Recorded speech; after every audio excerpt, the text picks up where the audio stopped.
start today. Welcome everybody to today's online seminar. I heard that you are not allowed to call it webinar anymore. I don't know if that's just a rumor or not, just to be safe. It's an online seminar slash webinar, okay? Just between you and us. So today here with me is Enzo from Nashville. Hi Enzo, how are you doing? Hey, hello everybody. Good to have you here again. It's always fun. Enzo and I, we met each other basically when I was doing the permaculture course with him. He's my teacher. And since then we developed a friendship, and now we are loving to give webinars or online seminars on permaculture. And today it's about permaculture economics, and we want to talk about going beyond circular economy, since nowadays everybody is talking, at least here in Europe, about circular economy. And it's like a fancy term, and we know a little bit about it today, but like we say, we want to go a bit beyond and tell you also why, give you little insights on what is permaculture, some strategies, some examples, just to give you a little bit of new ideas of how you can go beyond of what is circular, because going into permaculture already includes being circular, yeah, but we want to go beyond that. So what's today's agenda? First, we want to show you a little overview on what is out there on new economic models. You will see nothing new under the sun. Basically, there's always been a trend into let's invent something new, something better, and we're still in that phase. Basically, you see new models popping up, I don't know, every now and then. Yeah. And then we go a little bit more in depth into the circular economy. We have some interesting examples for you to be inspired and to see what is possible with circular economy. And then also going to the question, why go beyond then? Yeah, those examples are maybe already pretty nice. And then we would like to show you why. And basically it boils down to ethics. That's why we go into the permaculture ethics and principles. From there, we show you different strategies and how you can relate that to business or to economics. Part of that is something called relocalization, or local economic design. Yeah, in permaculture, we talk about design. We give an example of a workers' cooperative and a permaculture business, and then we go into different tools of local economic design and have space for questions. So let's start with new economic models. And now I would like you to enjoy. Enzo, please. What is the new economic model? All right. Well, you can see on the screen there's a lot of different economic models. It seems like the new economics is a new one comes up every week. Uh, some of these, starting with green economics, obviously this conversation started when in the late 70s, early 80s, when we started noticing multinational corporations taking advantage of the environment and in order to make a profit. And with all of the destruction involved, people started to see that the economic structures internationally and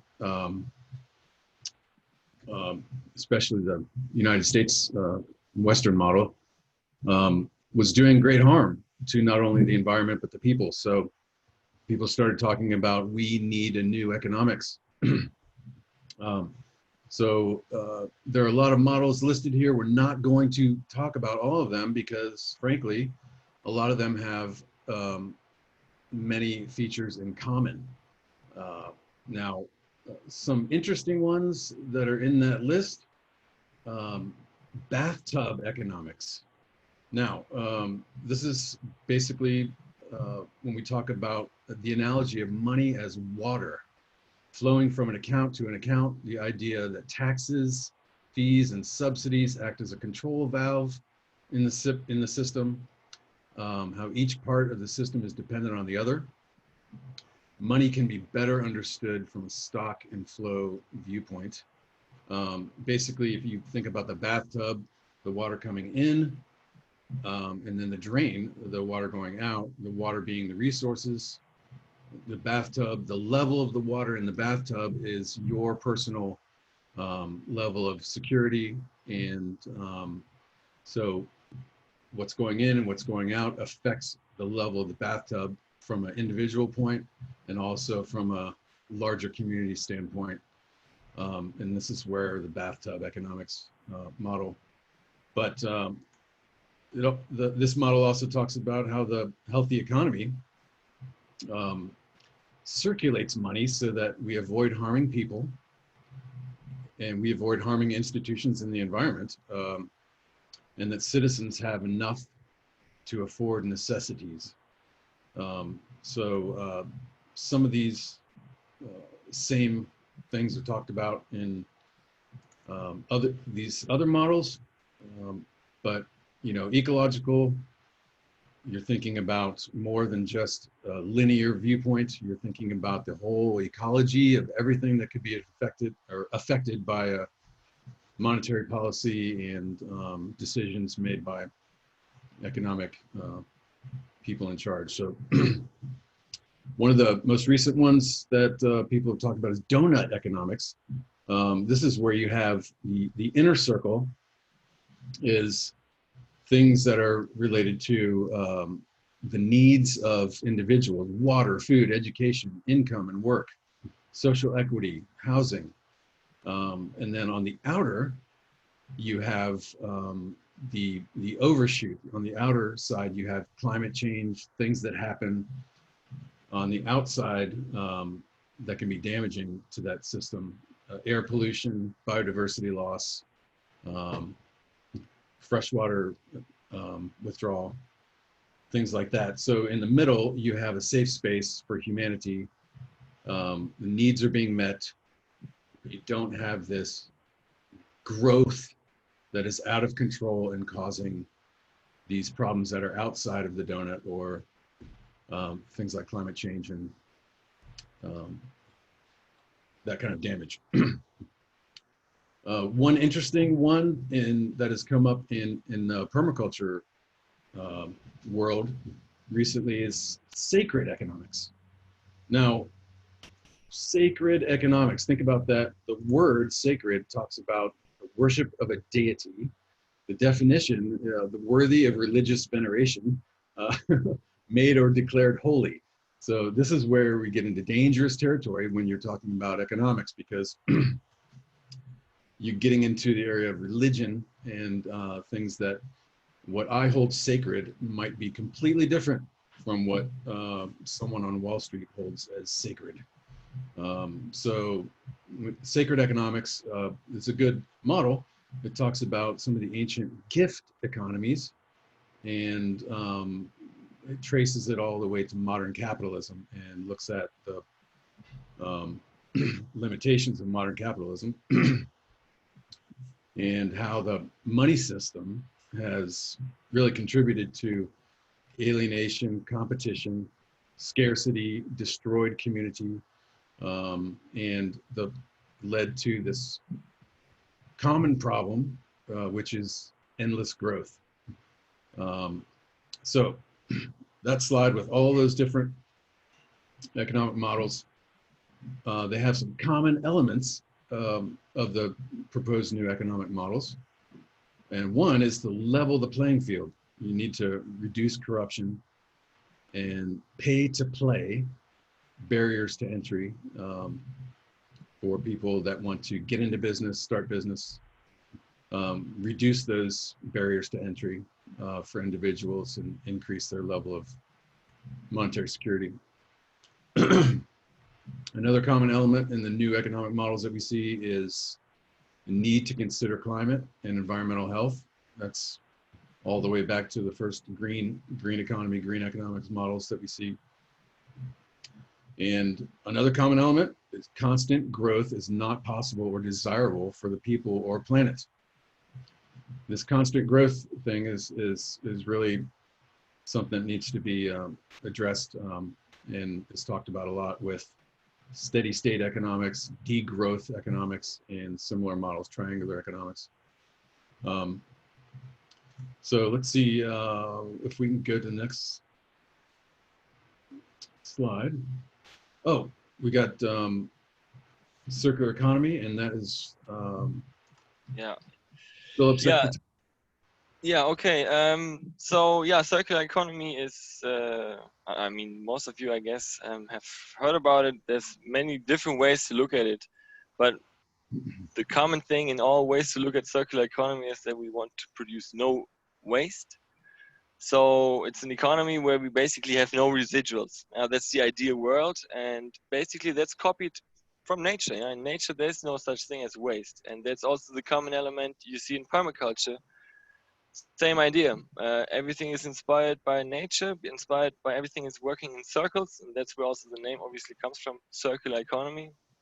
And now they develop certain areas of business models or businesses where you can apply. So then you see, for example, that you have certain new forms of doing business in the field of reuse, repair, recycle. For example, you have new shops coming up where you whatever, bring in your washing machine, they repair it for you, or you have repair cafes, or many things like that, or as extra services for your company, or you produce products that are already easier to reuse and repair, yeah, not like in many other ways. The multinationals produce products where they already program that the products break, and they make it really hard for you to repair it. Even to open a cell phone, sometimes it's difficult. Yeah, so that's the contrary way. Not being linear from where you say from the cradle to the grave, which is the graveyard, which is where all the dump is stored. Yeah, so that should not exist. So now it's say also from cradle to cradle. So everything goes back. So the output of one process becomes the input of another. Yeah, so there's obviously the recycling sector. Production has to change. We see that, for example, when you look at the action plan of the EU, yeah, the industry has to change the way it uses less chemicals. Yeah, plastic has to be reduced. Fossil fuels have to go out, and so on. So you see, the whole idea is to create an economy, which is like an ecosystem where things are circular. Okay, so this is the main idea. And I would like to just give you some examples to be inspired and also to see the connection to permaculture beyond from being circular, like being in nature. You see that you can produce new materials based on plants, and that's for me really interesting. For example, here you see one picture on the left. There's a student from Mexico that developed bioplastics based on the peel of orange peel from the fibers involved. Here you see another company that's actually an EU funded or was co-funded project. Now it's a company, Bloom Bioeconomy. For example, they produce bioplastics based on sugar beets. That's something that can be growing in many climates. Very interesting. So gives you ideas. But then again, when we think of an ecosystem, we think of interdependence. Yeah, I give you another story. Just the other day, I ran into a friend that was affected by COVID, also in the way that his business had to shut down for a while because he's producing a syrup based on sugarcane, and he's going to festivals and sell that syrup, and his plastic glasses were already made from bioplastics to be coherent. So he couldn't go anywhere to sell his syrup because at the moment everything is closed. So he was already thinking of ways to make now something with his sugarcane. And then I talked about him with him about bioplastics, and he said, "Yeah, that's a really great idea. Based on sugarcane, he could get rid of all his residuals. But again, if him alone is trying to do that, it's pretty difficult." So there we see the value of community, and that we're all part of an ecosystem. That's the point. So you need cooperation. So it's not just you being alone trying to be circular. That can be working, but it's more difficult. So the point is you need partnerships and seeing your activity as part of a whole system. So and that can be designed, and that's why we talk about this. Another example, what I found really interesting, vegan leather. Sounds like a paradox, no? But it's made from a certain kind of cactus fruit. It's not really a cactus, but people refer to it as a cactus. And based from those fibers, as you can see, they making like vegan leather purses. Another interesting example. But again, maybe it looks like a circular product, but how is it grown? Is it really grown in an organic way? Are you taking into account that maybe if you use chemicals that you create more desertification you create more dead spaces in the end. So is that really a circular economy? From an economic point of view, it could be thinking, okay, no residuals, you replace the plastics or the leathers products with something organic or biological. But it doesn't say anything either about the salaries the people are earning, under what conditions are they working. So just being circular, and that's why we stress out that we have to go beyond being circular, means much more. It means working conditions, it means how is everything, if it's bioproduct, how is it grown? Really interesting to take into account. Another super plant basically that now has been seeing a lot of uprise is hemp, and that is really amazing. All the different materials you can be producing based on that one plant. So when you think of circular economy and how to implement it, look at the possibilities of using hemp, from paper to plastics to batteries for cars. We will see now. We see you can even produce, it's called hempcrete. This is kind of concrete based on plants, and one of the biggest polluters is the construction sector. So if you think of being circular and creating new ways for green or circular economy, think of using bioproducts. And this plant has lots of potential. We see here it's already showing pilot studies for using batteries made on the components from this plant. Porsche has a race car piloting that has certain parts made also from hemp plastic. One of the first cars from Henry Ford actually was already made by hemp and running on hemp ethanol. So thinking of being circular, there's many potentials in plants. Here we see pictures from the CO2 and construction, and how hemp, for example, can also reduce that. So now we're at the point thinking, okay, wow, there's so many ways to do things in an organic, sustainable way. So why go beyond circular economy? Some things we just mentioned, labor conditions. If we just talk about, okay, being organic, being circular, it doesn't say anything about salary, or it could even be done with slavery or modern slavery. Look at the prisons.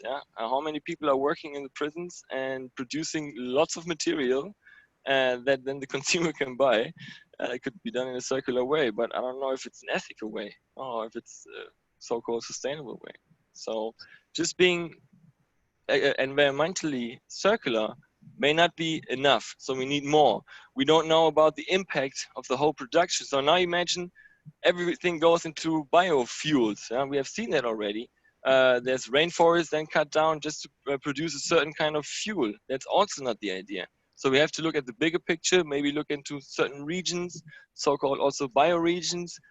We have to apply different concepts, and that's where permaculture, as we think, has the answer. And that's why I would like to pass over again to my friend, and he will explain you what is permaculture and show you ways on how to apply permaculture to economics and to business. Yay, thank you, Philip. Okay, well, the concept of permaculture, my definition is that it represents the most sensible ways of sustaining and enriching life without causing environmental or social degradation. And that is a roundabout way of saying that we're looking at basically a circular kind of model for the way we operate, but we're also adding an ethical component to it. If you remember earlier when we talked about the popular new economic models coming out, and I talked about sacred economics, we talked about that inserting the idea of morality in there can be kind of dangerous, because you get into the realm of religion, and that automatically turns a lot of people off. But if you just think about ethics, there are some ethics that we can all agree on and add into this economic model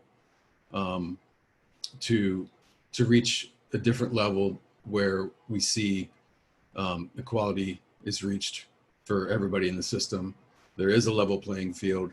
There's no damage to the environment and systems involved. So we get to permaculture design, and permaculture design looks at the whole system. Basically,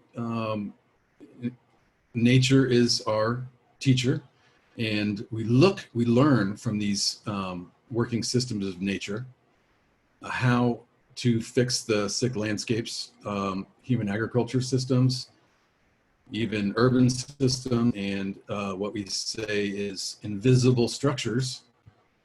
Economics would be an example of those invisible structures. It's not a building, it's nothing you can see, but there's definitely a structure there. So in permaculture parlance, we talk about invisible structures. And that also includes anything having to do with the community models that may be part of this, in addition to the economic. So in permaculture, we start everything with the ethics, and the permaculture ethics. I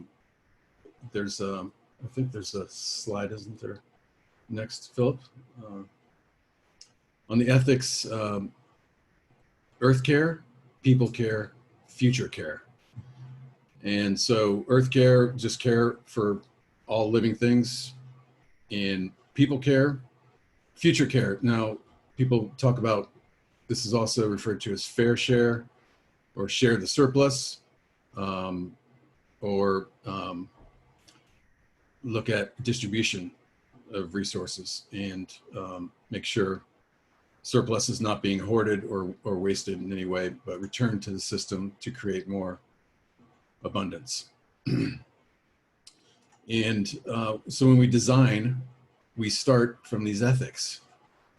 Now, if we looked at the economic model and we started to design our economic systems, starting number one with these ethics in mind, we would come out with much different outcomes. And this is where my personal disdain for some of the current new economic models comes from, because for instance, I read a book recently about local economic models, and the entire book was just complaining about how what was wrong with the economy, what was wrong with these economic models, what all of the bad things that were going on.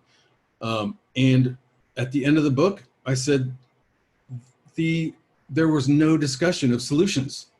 Absolutely no discussion. It was all a discussion complaining about what's wrong. Now, in my mind, if you're going to have that discussion, you need to give us some solutions. At the end of that, there needs to be a direction people to go. You just don't leave them hanging on the cliff and say, everything's terrible, here's all the problems. People have made a living talking about how bad everything is and look at all these bad problems.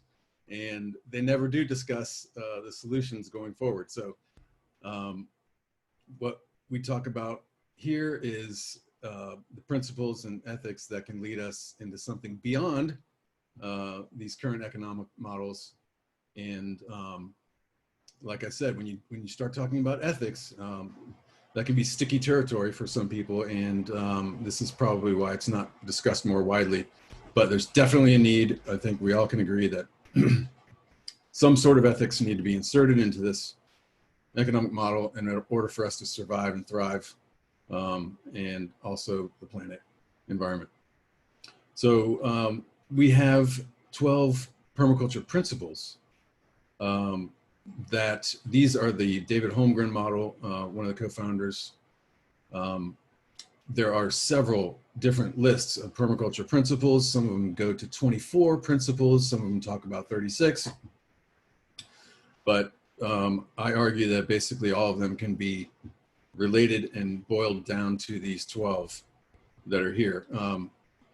Some of these we are going to talk about in detail and how they relate to the economics. So how can let's talk about redundancy, have a backup plan, be prepared. So one of the things that I really like about Bill Mollison's model, Mollison's discussion about this, for every critical need, you need to provide multiple ways of meeting that need. Critical needs are food, money, heating, sanitation, social and political power. And these things you need to think of starting from the homestead level. Water. Well, you can have water provided by the city, you can have a well, and you can have rainwater harvesting. If you did all of those things, all three, you would be well prepared with redundancy in systems. Now, the same thing, you could talk about economics. You may have a job that provides you with a paycheck. You may also have a side gig where you're teaching or doing bicycle repair. You may have another gig, another job, another income stream. Multiple income streams is the goal. And that provides a level of security that is going to be more important going forward, especially with the economic situation we see now. So you need to have diverse ways of getting your needs met. Let's go to multiple functions is another good principle. And this is every element in the design. When we talk about permaculture design, every element in the design will have more than one function. Ideally, it has at least three. So the structure, or a plant or an animal that might be designed as part of your system, or even an industrial process, it doesn't do just one job, but it can provide three functions or more. And this is looking at space and time and how things interact with each other. Example in business and economics would be to have multiple income streams instead of relying on just one job. And in natural systems, a tree is planted to provide food, mulch, and shelter. It has a lot of different functions: soil conditioning, water harvesting, and shelter, shade, oxygen, nutrients. So all of those functions are provided by trees. So another one, let's go to design from patterns to details. Get the big picture clear before you start deciding on the details. And some of the concepts that we look at here would be looking at scales of time and space. Plan for the 7th generation.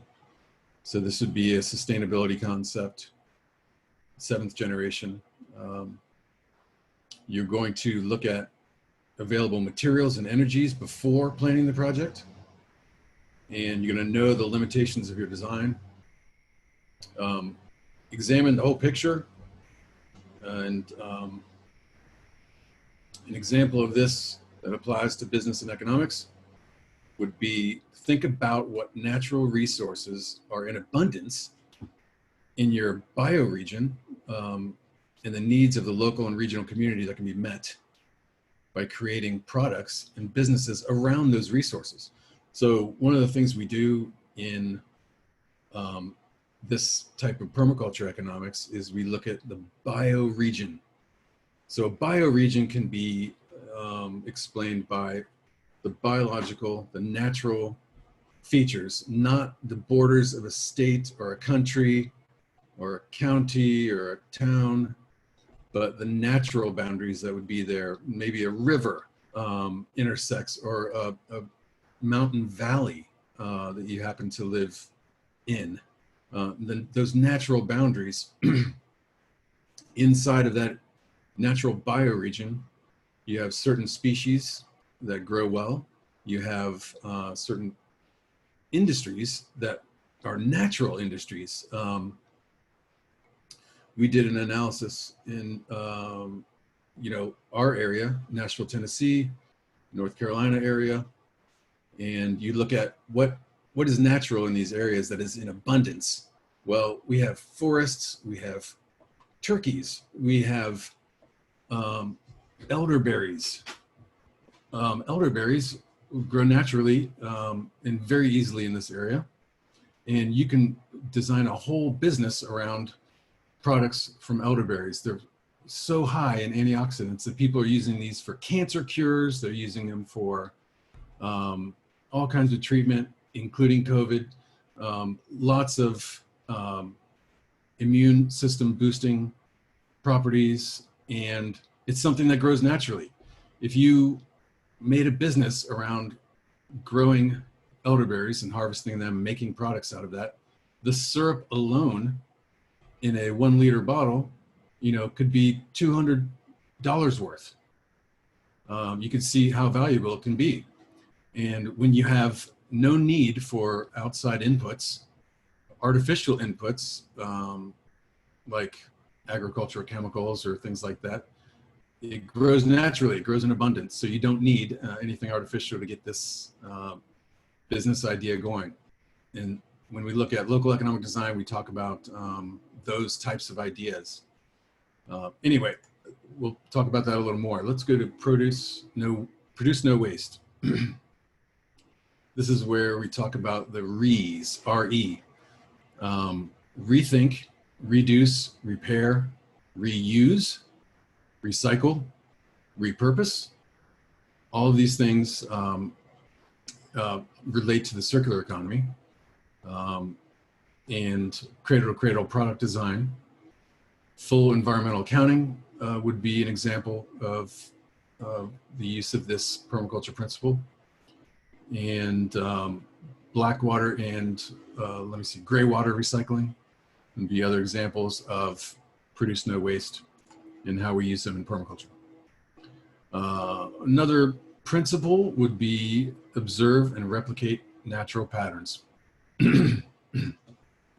So we talked about at the beginning of this discussion about permaculture how we observe the natural patterns that we see, and we can design systems and elements that work in concert with the patterns of energy and materials that we're interacting with. An example of this principle would be relocalization. So economics, laws and policies that would support local and regional businesses and would be disincentive to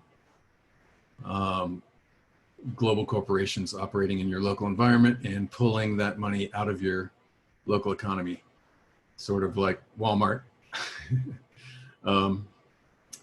Using alternative local currencies and encouraging and supporting workers' cooperatives and things where there's local ownership, ethical business models that do not harm the local and regional communities. Let's see, use and renew valuable resources is another one we talk about a lot in permaculture. And look at embodied energy. And when something is manufactured, how much energy goes into that, and determining the renewability of a product or process, industrial process, and some things are renewable, some things are not renewable, some things are regenerative in nature and will replace themselves over time, like natural systems trees. Some things are not regenerative, some things are degenerative. We have to look at those aspects when we are designing. And in economics and business, design and encourage local businesses that reuse, recycle, repurpose materials, using materials that are in abundance in the local region, and using materials that would otherwise be considered waste. So let's see, we have some examples. This brings a discussion to local economic design. We talked about bioregional, the concept of bioregions, bioregional living, bioregional design. You can see in that nice little graphic there how first we start with the homestead, and you look at economics from that level. You talk about bartering and trading with your neighbors. You talk about local retail, local businesses, and farmers markets, and doing business with people in the local region, all the way out to larger businesses and going to out of the bioregion. But the concept of local economic design would start with what you can do, what you can make in your local area, and being circular in that aspect of designing local businesses and local economies. And let's see, we're going to talk about workers' cooperatives, which is a concept that is gaining much popularity worldwide because it kind of cuts out the top-down approach to running a business and gives ownership and decision-making to each individual. Every individual involved is part owner, and so decisions made tend to be much more egalitarian and helpful for everybody involved. And we have some good examples to talk about with that. Philip's got, we talk about Mondragon Corporation. It's you can look up, it's in Spain. Mondragon is an example of a workers' cooperative that is very large. They make everything from food products to washing machines, clothes washing machines, small industrial appliances, and all of it is worker owned and operated. So they have a rotating board of people who are frontline employees who are on the shop floor making products. They are included and in every decision-making process, and the ownership. This ownership model is a vision for the future, and I believe we'll be seeing a lot more of this, replacing the top-down corporate structures that we see now that are extractive and destructive. I think, Philip, you have another example of a workers' cooperative that you know about. It's in this case, it's a permaculture-based company, not necessarily a workers' cooperative. It's still a family business, but they focus a lot on their impact in their community. So this is a company, they produce tea and all kinds of spices. Now worldwide, they export too. They're really super ethical, super sustainable, and they have a profitable business. Yeah, people say, "Oh, no, ecological economics or permaculture, that's fine, but you can't make a living with that." Yeah, you can. And you can have a really prosperous business too, and still have a really good effect on the environment and your community and your workers. So they focus on their workers' ethics. So when you talk to their employees, you know, they're just smiling in the way, you know, they really feel this is different, you know, and they're also part of the common good economy. One of the bubbles from the first slide. It's a way of doing also a new proposal for a way of doing economy, focus on the ethics. So they also certified in that respect. Interesting, they especially decided to put their business in a rural area that was underdeveloped, to say, hey, we want to create jobs in a place where people are moving away from to find a job. Yeah? So they're saying, no, we have to be part of an ecosystem, basically, yeah? And do business and employ people and assume their responsibility there. You know? And then also what I wanted to mention, according to a workers' cooperative, so crucial for, let's say, a sustainable future or post-COVID scenario, and all these ideas of community-based approaches and local economic design is also how do we act in a group? How do we find decisions together? Because we see we're part of an ecosystem. Nature does it on its own. We have to find ways that humans are being able to put decisions together. So this is one of the solutions we have to learn. Those, for me, are techniques that we need to learn, how to make votings in a group, how to moderate groups to find consent so that there's no egos that then again trying to put their agenda on top of the participatory agenda. So it's important to have these democratic approaches, bottom up, we call them, but I think it's we also as human beings, yeah, as persons, we have to develop these skills of cooperation. Yeah, that's the real value we have to be learning. Yeah, so this is a whole bigger picture. So that's why I think this is a really good example. So look it up. You can look it up. Sonnentorp.com. They do a lot of things, and they're a permaculture company based in Austria that are also doing many good things. So going back to ENZO and local economic designs, there's also tools. Let's call them solutions, not just one fits all approach. Yeah, but new elements that can create a more resilient future, basically, right? Yes, thank you, Phil. These are some of the tools that we talk about in invisible structures, local economic design, as part of the permaculture design curriculum. And some of these simple things are, we're seeing an increase in barter and trade. LETS systems. Now these systems originated in Australia, but they do have local energy trading systems. Local energy can be my personal energy. I have muscles. I can dig holes with a shovel. I can come to your house and plant a tree in exchange.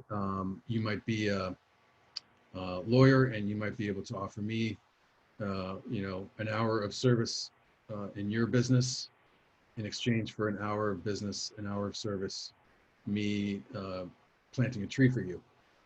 So that local energy trading is an idea that's catching on. Time banks is a similar idea where you're trading time for time. And what I like about time banks is normally the time and the value of the time for a doctor is just as valuable as a time for someone who is doing gardening. And so you trading hour for hour, my service for your service, equal value is placed on both of those. There's not this artificial structure where, a lawyer is making $400 an hour and the gardener is making $10 an hour. It's much more equal. There may be some problems that need to be worked out with that to make it work in different communities, but these are alternatives that we're seeing more interest in. Complementary alternative currencies. We have a few examples in the United States that work.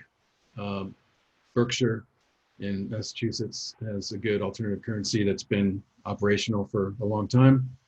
In my research in local currencies, I found that you need to have 200 to 300 local businesses operating using the local alternative currency in order for the system to actually work. You need to have grocery stores, you need to have fuel stations, you need to have, all the things that people customarily use, accepting this alternative currency before the system evolves to a level where it's really working. And they've done that in some areas of the world. So it's possible. Of course, in some areas of the world, they do not want to see this type of alternative currency movement succeed. And so there's political pressure to crush these type of systems, but sometimes they end up avoiding those problems and exist anyway. Just like we see with the idea of crowdfunding. There's so many platforms now, and that's fully democratic. It's not a top-down model. We have FundMe, all these models that are bottom-up. And that's one thing about these models that they avoid dealing with the old and dying economic system that is extractive and exploitative. We have more decentralized banking and mobile payment systems. Some people are able to do all of their banking and exchange through their phones now. And in India, we've seen some really good microcredit funding options for people wanting to start small businesses that do not involve banks.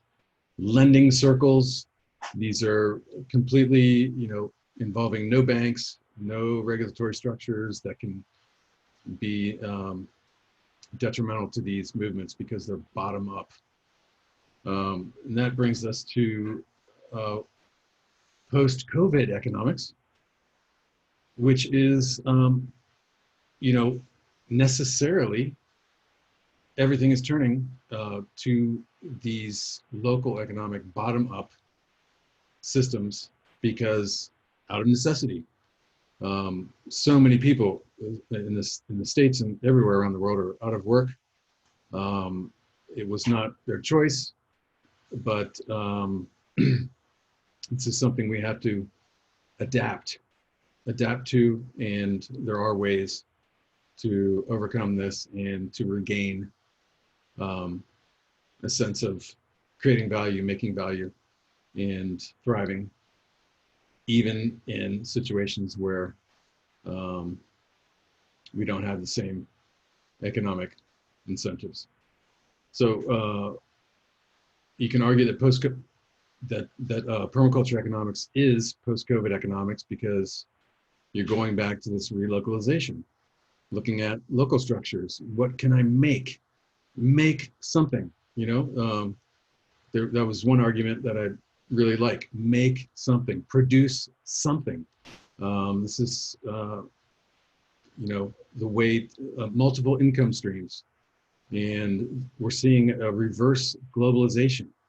So the whole push towards globalization and these massive corporations, multinational corporations that are not accountable to anyone, multinational corporations that are creating laws and structures through organizations like the UN so that they do not have to follow local country laws. They can do what they want, and they can lobby people at the UN to put those laws in place to keep them above the level where they have to even deal with local country laws. We're seeing a reverse of that now. People are finding that this is unacceptable, and there's a big push for relocalization of economic activity, revitalization of local communities, and this is going to happen without any permission from these top-down structures. It's just going to happen because it needs to, and people are going to provide for themselves. So we have lots of tools and techniques people can use to survive in the new normal. And one thing I would say, we need to try our best not to rely on the government for any of your needs. If the government prevents people from working in their jobs, and they're not giving aid to those people, then what do you think the result is going to be? It's going to be civil unrest and more crime. But people are going to create their own systems when they're left with nothing being provided by the government. Some of these other new economic systems, another thing that I find irritating with some of them is they all say we need to work with our politicians to produce better outcomes for individuals. We need to lobby our government agencies and get them to create new programs to support people. And that doesn't work. You can ask all day long, but they have different incentives, they have different goals. They don't have you in mind, and it's quite evident that we need to create these things ourselves from the bottom up. These top-down solutions have failed. So this is why we're seeing a lot more interest in permaculture, a lot more people taking the 72-hour permaculture design course because they want to create things for their own. my recommendations: learn to grow and preserve your own food, reduce expenses and debts as much as possible, buy local.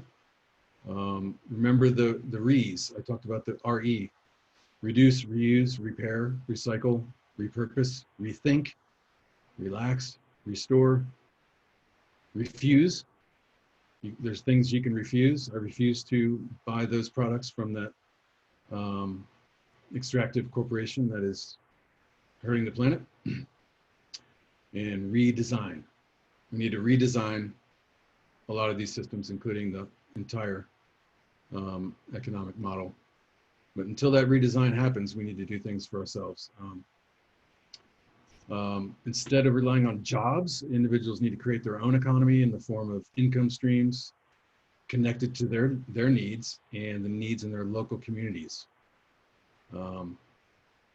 Barter, trade, exchange, make private arrangements for your own welfare, and people need to start thinking in this direction and not relying on the top-down, praying that someone's going to provide a solution for you from the government or the UN or anything like that. So I'll leave it there, and we'll have some questions. Sure. The first one is already in the chat. It was to me privately, but I just read it out without mentioning names. So what is our view, or your view, on energy from wind and solar, as they are highly variable and poor countries cannot afford battery storage until it becomes commercially competitive? Big topic.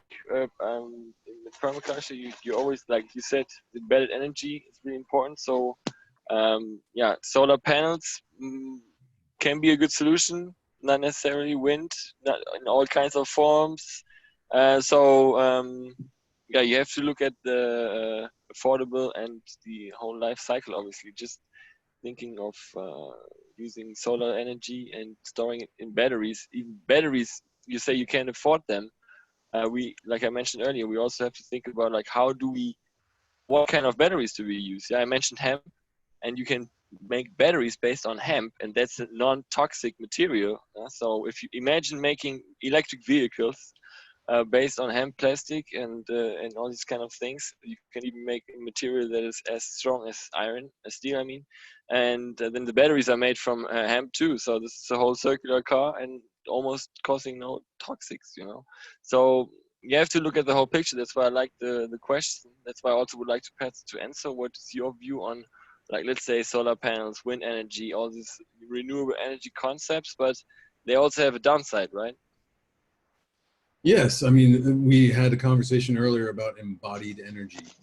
So the embodied energy, the energy that it takes to create a battery, one of these batteries that are commonly used in these systems, it's a lot of energy going into that, and they are not easily disposed of and not easily reused or redesigned. There are some models that people seem to gravitate towards, and I think we're just on the cusp of getting widespread commercial availability of new battery types based on nickel hydride and things that are more sustainable and a lot easier to get a hold of than things like lithium, and those are extractive items. Now, if you look at the embodied energy in solar panels and the entire system, yes, there's a lot of embodied energy in that, and you can argue that it's sustainable because of all the energy it used to produce that, all of the hard to find elements and minerals that are required for those systems. Yes, you can argue that. This is similar to an argument that people have when we talk about building dams and swales and earthworks using large heavy machinery, earth movers. These machines obviously can contribute a lot to greenhouse gas when you think about how much energy it takes in the factory to build one of these. But you have to look at it, and Bill Mollison had this conversation about, yes, there's a lot of embodied energy in the systems that go to build an earth mover. But look at one use of that machine to create a swale or dam or water systems on the land, and how in the future, hundreds of years in the future, you're going to have abundance coming out of these systems because of the use of that machinery, just that one time. So yes, there's negatives, being the embodied energy in these systems, and definitely in the case of batteries, there's a problem there with the minerals and the materials used and the efficiency. Those things are improving. But when you look at overall, if you install one of these systems, solar with the batteries, how much we save over time, in not sending money to an organization that is creating electricity for you by burning coal and putting those emissions into the environment. So in some areas, solar panels and a battery system is not feasible. It's too expensive. People cannot afford it. Now, there are other ways to get energy. And for instance, in Asheville, North Carolina, a lot of people use micro hydro. And it's just a simple generator that catches water. They have a lot of mountains there, so there's streams. And some people can get most of their energy from just installing a small micro hydro system in the stream to capture that moving water energy and create electricity. So that would be a much better option for someone who doesn't have money to buy solar panels and battery systems. There are other ways to get renewable energy. And so that's where I'll leave that. Yeah, and we have another question here. What are your thoughts in regards of land sharing for living and food production as an alternative to settlement in urban areas? I would like to give a comment on that also first. That's a really good question, and something that is also always on my heart here where I live in Spain. You see so much land abandoned from, let's say, old like families fighting over their property and heritage, and they can't find a common ground, and so land is just wasted. It's a problem also for fire. We have a fire risk place, so not cultivated land or forests that are really taken care of are high risk in burning. So it always like makes me sad to see that all this agricultural land that you have so much potential for permaculture projects are just abandoned.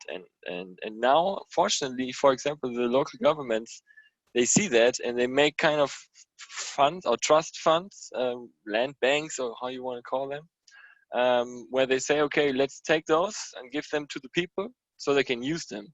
And there's also examples where then water is maybe provided. It's a crucial element. You know, you can't say, okay, have the land, but if you don't have water or access to water, it's again a difficult situation. But in general, this is the way to go. To get people also out of the city. It's to make cities more livable. You have to take people out of the city and repopulate basically rural areas through projects like that, land funds that are also given for people so that they can grow food for the community or materials. We talked about bioplastics. Why not create jobs by letting people cultivate, and then they also produce materials for bio stuff, for materials. Or we talked about energy. Again, another community thing. Also, Bill Mollison stressed out the fact, communities together should buy the solar panels, maybe not just one family, and then the community produce their own energy. There's lots of cases already worldwide where whole villages, they bought their own grid basically, and they're completely off grid. So I mean, of course, in countries with money, it's easier probably. But as I wrote in the chat, I follow lots of pages, for example, on Facebook, where you see all these eco inventions and things, and there's many blueprints already out there in the internet, how to build your own solar panels for low cost, how to build your own wind turbines for low cost. So there's lots of innovation around that topic. So even they had a picture, for example, a guy in Africa that says the heading was make your own wind turbine for less of the cost of an iPhone, for example. I mean, that was for me causing lots of attention. Everybody wants an iPhone, but instead of an iPhone, make your own wind turbine. I think that's more valuable from that point of view. So yeah, that's for me definitely a good alternative to urban areas, but also again, urban areas should be made more livable. We can't neglect the fact that people are living in cities and just say, okay, move back to the countryside. It's not maybe not a solution, you know, but some has to be also finding a balance.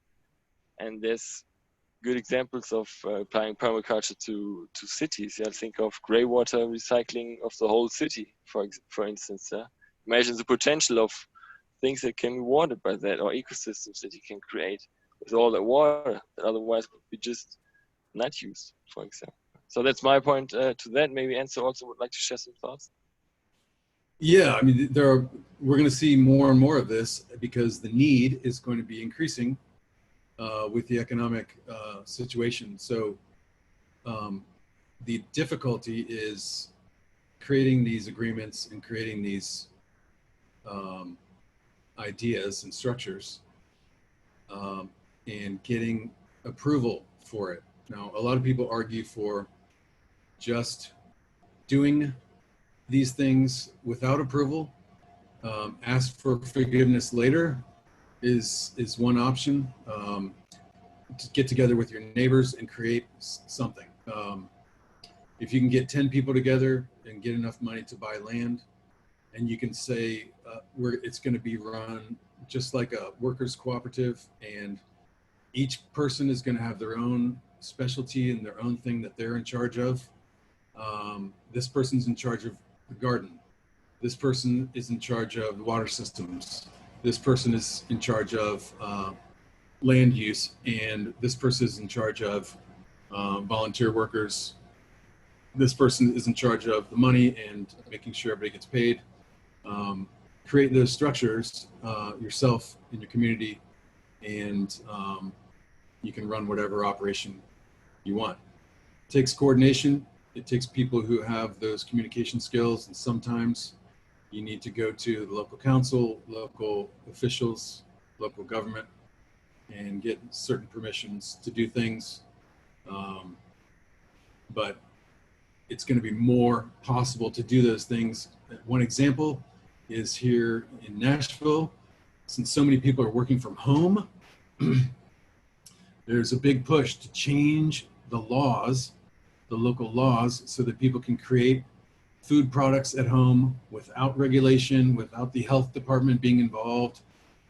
They can trade with neighbors. They can sell their products that they make at home to neighbors without any of the problems that they usually would get from local government being shut down, and the health department demanding money and inspections every month, and all of these things. People are saying, in this environment, we need to change those laws, make it possible for people to make a living from home, and we're going to see a lot more of that. So that's good stuff.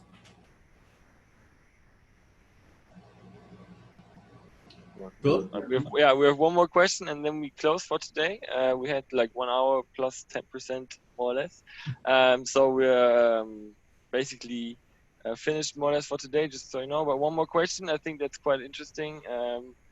It goes like, if I understand it correctly, if we think of circular economics as a metabolic analysis around what concepts would you study? Like where would you put your focus on? Like transformation and exchange, tangible things, energy, or around human needs and interests? So if you think of getting circular, where would you put your focus or prioritize? At least that's what I understand. Well, if you are thinking about circular economy, the permaculture approach would be to start at your back door. So you would, we talked about bioregional design. We talked about bioregional living, bioregional economics, relocalization. So we're looking at your local environment and looking at what resources are there. You have people who are out of work. You have lots of people as a resource. You have You might have certain kind of plants and animals that are in abundance in your area. You might have abundant water resources in the area. You might have, you have to look at the energies and the materials in your environment. That's the best place to start because that's what's widely available. Create businesses around that. People always need shelter, housing, food, and to think about multiple income streams for yourself and multiple income streams for the people in your local area, and not relying on the government to provide these things for you. Okay, thank you very much. Yeah, that's also something I wanted to stress out earlier. That thinking of circular economics and circular economy, it's good to think of local products that you can produce. Like I mentioned earlier, the sugar beets is not sugar cane that grows only maybe in tropical countries. That can be grown in a cold place like Germany. Yeah, and that's why I think of materials in your region probably that are abundant, and look on innovation and research around those materials. What can be done with them? Think of repair services, make services also circular and things like that. So there's lots of things you can do in your back door. So from that, I would go to the next steps to make the clothing here. Enzo mentioned it earlier already. Many people are already knocking doors, and now the interest is really high in becoming a permaculture designer, because it really, I can tell from my own experience when I did the course, it changes your view on the world, basically on nature. When you look at the mountain after the course, you won't look at the mountain that same way. You look at like, how are the energies coming? How can I store? How can I create abundance in that? And you really think like, okay, everybody needs to understand this, and every governor, every politician needs to know what permaculture is to make communities sustainable and make a livable world. So one recommendation from our place is take the course, and you can also look at our courses if you wish and find out if there's something you like at our website. Sign up to our newsletters from ENZO and ours to stay updated. We're also planning a course on permaculture economics, so we can go into depth into certain more aspects, also according what you guys maybe would like to see more. It can be more focusing on bioregions or more local economic design or business models based on permaculture. So also let us know what are you interested in. And don't forget, you can get a certificate for today's webinar, online seminar. Some of you already got the ticket, so those that already signed up for that, you will get an email from us with all the instructions, with the link to the webinar, to the online exam, and plus all the materials. You get the reader, an ebook, and you get the link for the recording. So then you will have all the materials you need to get through the exam. It's not going to be super difficult, but at least for us to have a little bit of check that you got the concepts right. And with that, you get a certificate, and basically that's it. Thank you very much. Thank you, Enzo. Thank you all for your questions. Let us know your thoughts in afterwards, and take care, stay safe, and have a nice weekend. Thank you, everyone.